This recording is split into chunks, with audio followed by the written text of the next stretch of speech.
bigger than Christmas. Christmas is just a moment in Advent.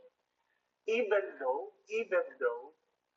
we do this Advent recollection before Christmas. What is Advent? Advent says an active waiting for someone.